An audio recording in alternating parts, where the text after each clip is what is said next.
In the summer of 2020, a small Florida community was rocked by a crime that seemed unthinkable. Brittany Steier was described as larger than life, a vibrant 31-year-old who lived every moment to its fullest. But behind her radiant smile and adventurous spirit lay a dark secret that would ultimately lead to her tragic end. This is the story of how a young mother's compassion became her greatest vulnerability and how a single decision changed everything. 911, state emergency. Yes, I have emergency down here. The children are hollering and everything. How exactly did he get hurt? He shot her. He was like, okay, so we went to pick up her kids, and he started shooting at her. What you just snapped or what? I did. I just snapped like I should have. I was trying to, bury my kids together and have them see each other and everything. And she just pissed me off. And I just snapped. Brittany Steier was known for her vibrant personality and zest for life. At just 31 years old, she had already packed more adventures into her years than many do in a lifetime. Friends and family described her as larger than life, someone who lived every moment to its fullest and was always ready to try new experiences. Born on June 10, 1989, in Stuart, Florida, Brittany grew up in nearby Port St. Lucie with her parents Betsy and Joe and older sister Christy. Betsy was a minister who started her own church, while Joe worked for a development company. From an early age, Brittany's bubbly personality and kind heart were evident.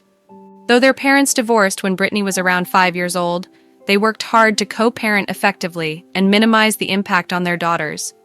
The girls split time between both parents' homes. As she entered her teenage years, Brittany began spending summers volunteering at a church camp in Silver Springs, where her outgoing nature shone through. Those who were there remember Brittany leading dance-offs with campers, performing skits, and participating in talent shows. Her ability to push herself out of her comfort zone and encourage others to do the same was evident even then. In her early 20s, Brittany began working as a cashier at a local Winn-Dixie grocery store. Her outgoing personality and strong work ethic quickly caught the attention of management. Before long, she was promoted from cashier to front-end manager, eventually taking on roles as grocery manager responsible for the grocery and produce departments as well. It was during this period that Brittany met June Harris, the man who would ultimately change the course of her life. June was 28 years old, worked at the local Burger King, and already had 5 children from 2 previous relationships, 4 with one woman and another child with a different partner. Despite the complications this might have presented, Brittany was drawn to June. She treated his children as her own, displaying the nurturing nature that was so characteristic of her. Brittany's friend Heather Helms recalls the early days of the relationship. Brittany was cautious about introducing June to her family and friends, perhaps sensing on some level that there might be cause for concern. When Heather finally met June at the Burger King where he worked, she was immediately wary. The meeting was brief and tense. Brittany stood at the counter waiting for her food, and June came over to speak with her for a few minutes before Brittany rejoined Heather at their table. Heather, curious about this new man in her friend's life, couldn't shake the feeling of unease. Well, what happened when did you know June? Yes. When did she meet June, do you think? Matt and I got married in 15. Mm-hmm. I'm gonna say it's 2 or 3 days before we got married because we were, and she called me and asked me if we could have lunch together. Mm-hmm. And I was like, girl, I'm a hot mess. I'm in here painting and putting tin up and all this, but where do you want to go? Mm-hmm. Burger King. Why do you want to go to Burger King? Right. Well, I met this guy and I was like, girl, if he works at Burger King, like, what does he have to bring to the table? Right. Not trying to be judgmental, but I get that. You understand. Yeah. So I'm like, yeah, give me a few minutes and I'll ride up there. And I was like, is it okay if Matt comes? And she said no. I was like, okay. Do you just want it to be me and you? Or is there a reason? And she's like, well, with his position, I don't want He to doesn't want to crossing barriers or Right. putting that in a bad spot or anything. Right. She said, I don't want to walk in and a deputy be with me. And I was like, well, obviously he's not going to be in uniform, but Right. everybody knows who he is. Sure. So we walk in and I'm like, who is this person? Yep. And she's like, it's him. His name's June. And I was like, June? Okay, what's his last name? Well, she didn't want to tell me. And I'm like, you know, I can find out. Yeah. Public record anyways. Mm-hmm. And she tells me, and I was like, oh, well, I don't know him. I'm not from Right. here. So, other than what you tell me, it's all I know. Right. And we have lunch, and he's working, and Did you meet June that day y'all went to Burger King? Or I did you wasn't formally introduced, Okay. but I see her speaking to him. Okay. So I knew that was who it was. Sure. And that was in 15, you said? Yes. Okay. After the encounter, Heather's protective instincts kicked in. Without telling Brittany, she decided to ask her husband about June. Heather's husband was a deputy for the Wakulla County Sheriff's Department. When she brought up June's name, her husband's reaction was immediate and alarming. He looked at her puzzled and asked how she knew that name. Then, his tone turned serious as he warned her that Brittany needed to stay the F away from June. Heather's husband didn't go into specifics about June's criminal history, but his strong reaction was enough to confirm Heather's suspicions. Concerned for her friend's safety, Heather felt compelled to share this information with Brittany. However, when she broached the subject, Brittany's response was defensive. I asked him out, you know, what kind of guy he is. And he's like, Heather, he's a felon. She needs to get away from him. Right. And throughout our talks and stuff, you know, I just feel like you're making a poor decision. Yeah. I know you're going to do whatever you want to do. You don't want me with Matt because he's in law enforcement. Right. I don't want you with June because he's a criminal. Right. And we just agreed to disagree. Mm-hmm. Despite these early warning signs, Brittany was smitten. She believed June was a truly good person for her, someone who made her smile and laugh, who appreciated the full-of-life, adventure-loving person she was. Like many victims of domestic violence, Brittany chose to see the best in June, ignoring or explaining away the red flags that were beginning to appear. The relationship progressed quickly. In early 2016, after only a few months of dating, Brittany discovered she was pregnant. She was ecstatic at the prospect of becoming a mother. However, the joy of this news was soon overshadowed by a troubling incident. Brittany went into premature labor at just 5 months. The situation was dire and frightening, especially for a first-time mother. In this moment of crisis, Brittany reached out to her sister Christy for support. When her sister Christy rushed to the hospital to be with her, June was nowhere to be found. She frantically tried to contact June, knowing that Brittany needed him by her side. She called him repeatedly and even drove to June's trailer, banging on doors and windows in an attempt to wake him. Despite her persistent efforts, June never showed up at the hospital. Hours passed, and still, there was no sign of June. Tragically, Brittany miscarried the baby, a daughter she named Jade. The loss was devastating, and June's absence during this critical time was a glaring indication of his true character, a red flag that was impossible to ignore. It was a moment that would have strained even the strongest of relationships, let alone one already showing signs of trouble. Yet in a pattern that would sadly become familiar, Brittany chose to forgive June and chose to continue the relationship. A few months after losing Jade, Brittany decided she needed a fresh start. She moved to the Bradenton, Sarasota area to live with her father in March of 2016. This move presented an opportunity for Brittany to distance herself from June and potentially move on with her life. She found a job as a salesperson at a sign company where her father worked, impressing her new employers with her natural charm and work ethic. However, the physical distance between Brittany and June did little to weaken their connection. Brittany would make the 6-hour drive to visit June on weekends.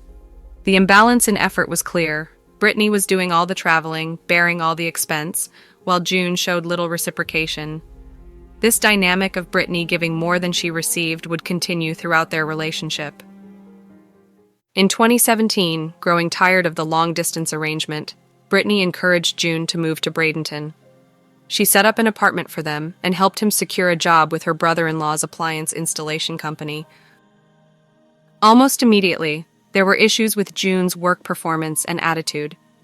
Her brother-in-law recalled that June did a good job working, but he had a temper and would display it sometimes on the job and walk off. He caused disruption there at work with his fellow employees and was almost fired a couple of times.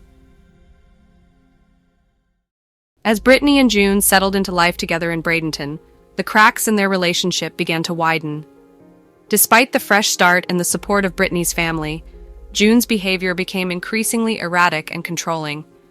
Brittany's co-workers noticed changes in her demeanor. She seemed quieter, more withdrawn, and began wearing long sleeves and pants even in the oppressive Florida heat. When questioned about this change, Brittany always had a ready excuse, deflecting concerns and protecting June. Despite these warning signs, Brittany remained committed to the relationship. I am her mother. This is her stepdad.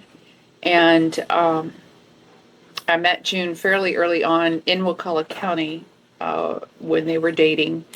And he was very controlling in her life. Okay. He was very self-centered in his life. There were times like when she was working for 3 jobs to help them make ends meet.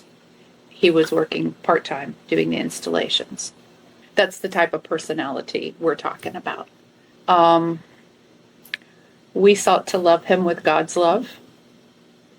We saw some unhealthiness that we felt was in the relationship because she was a giver, he was a taker. And she would give and give and give. He would take and take and take. Okay. And after a while, that takes a toll on a person. We could see her fading away. I taught her to love unconditionally. And to see the good in people, even when people aren't perfect. And so she saw the good in him, in spite of all the bad in him. And she sought to, if she could just love him enough, maybe she could fix him.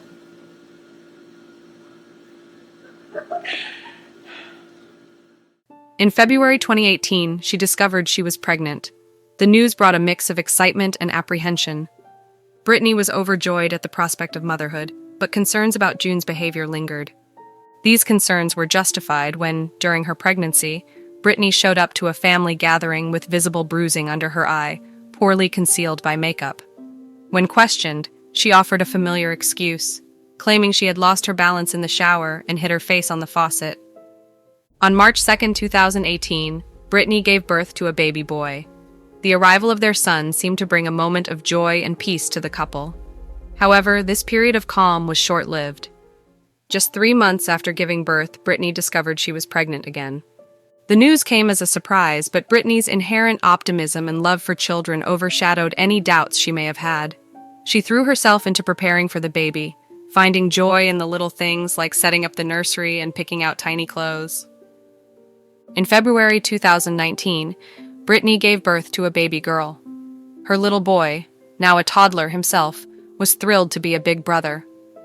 The family of 4 moved into a larger 4-bedroom apartment to accommodate their growing family.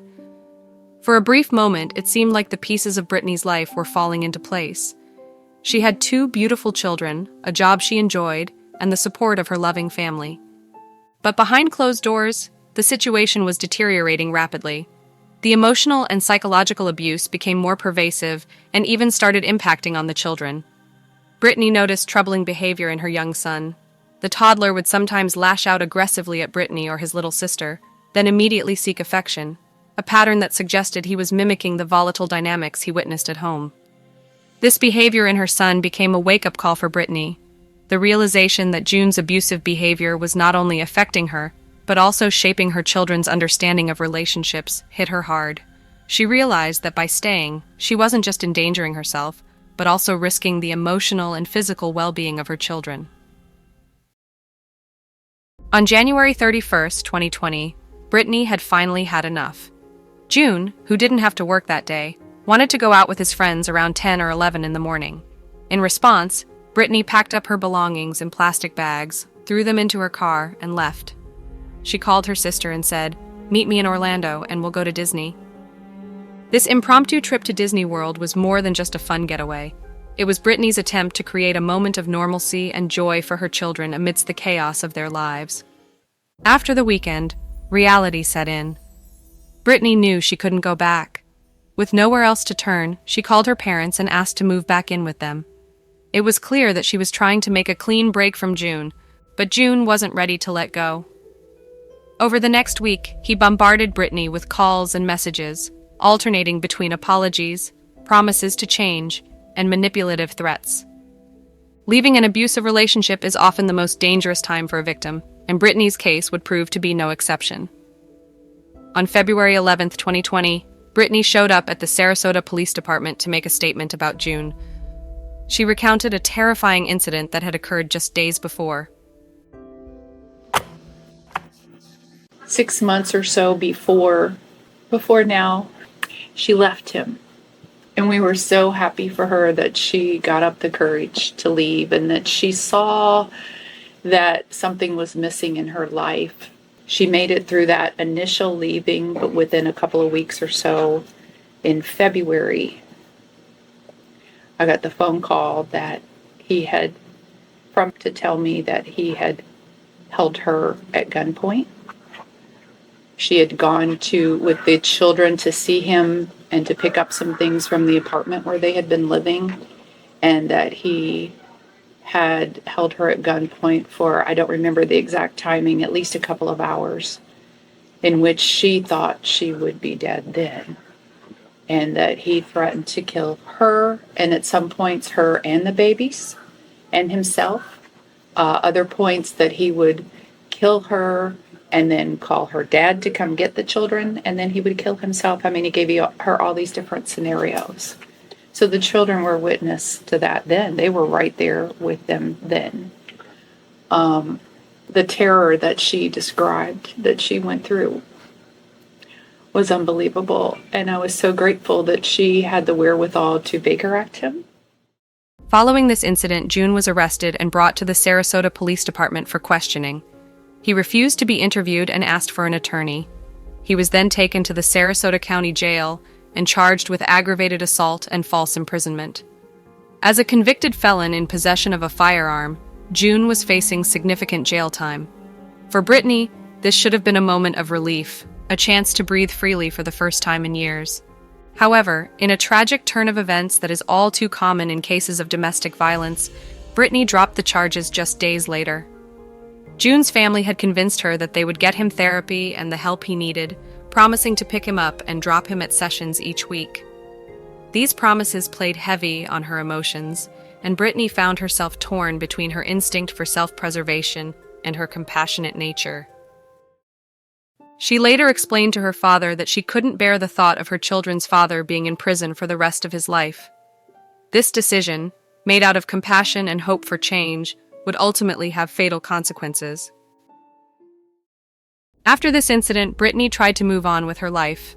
She threw herself into her work and focused on her children, determined to create a stable and happy environment for them. Brittany was rediscovering herself, rekindling old friendships, and even cautiously considering the possibility of new romantic relationships. Her transformation was visible to all who knew her.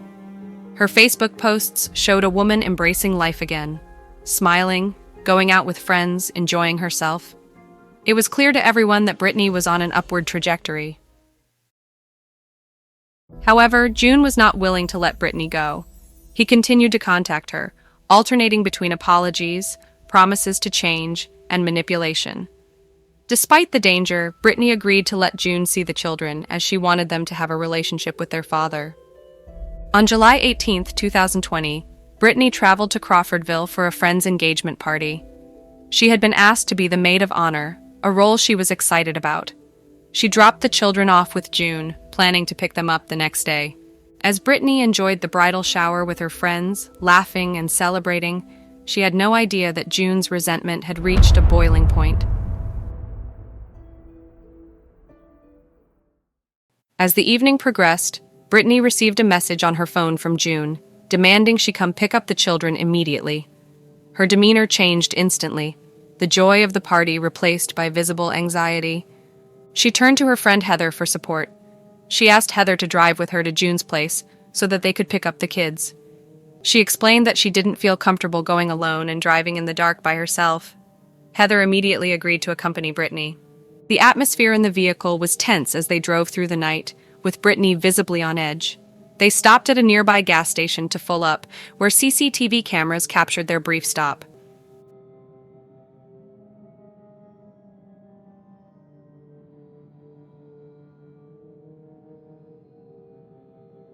They arrived at June's place at approximately 10:30 p.m.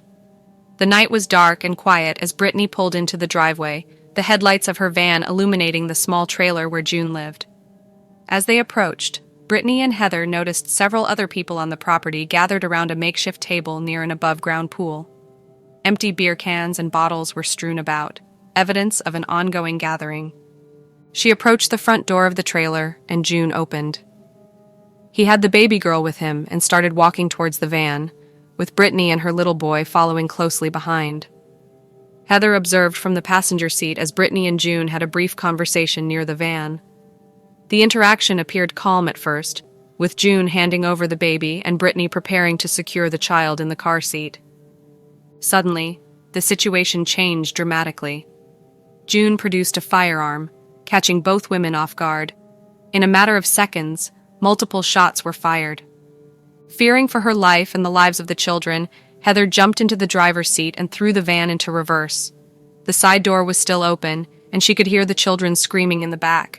She sped out of the driveway and raced down the dirt road until she felt it was safe enough to pull over and call for help.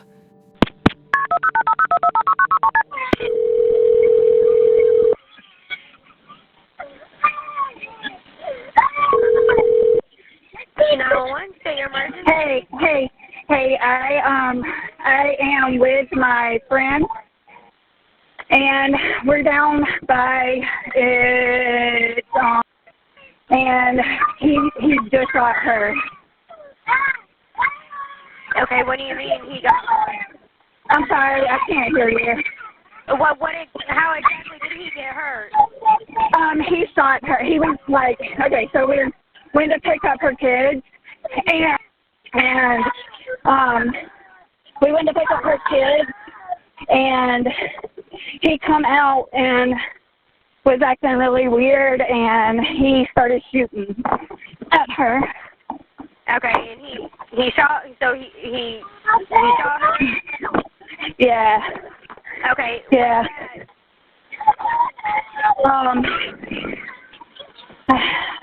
I have one of her kids with me. Okay. Oh, the door's open. Crap. Oh, God, I'm trying to, I don't know her code. You got her sister. Okay. Is she conscious? Like, where did she get shot at? I don't know. I left because I have my child with me, too. I'm trying to get to her sister. Is she still there? Yeah, she's still there. I didn't know what else to do.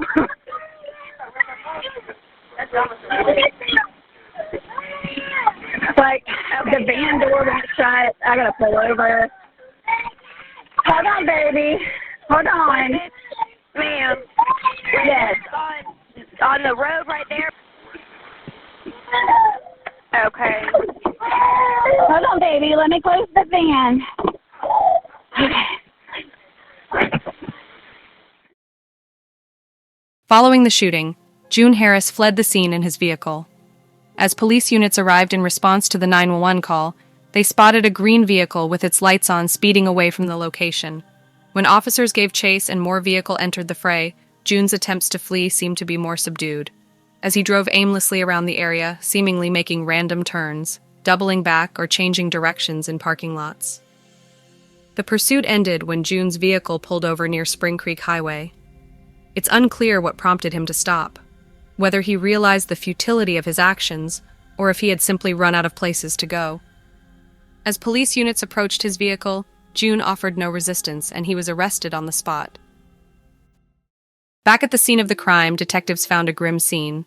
Brittany Steier's body was discovered lying on the ground with a gunshot wound to the head. A baby bottle was found close to Brittany's body, a heartbreaking reminder of the young lives affected by this violent act.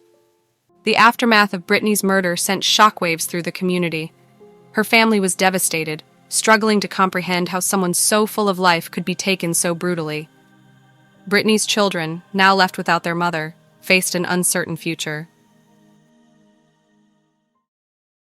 In the days and weeks that followed, more details emerged about the troubled relationship between Brittany and June. Text messages on the night of the murder revealed that June had demanded sex from Brittany as a reward for looking after the kids while she was at the bridal shower. When Brittany didn't respond the way June wanted, his messages became increasingly agitated.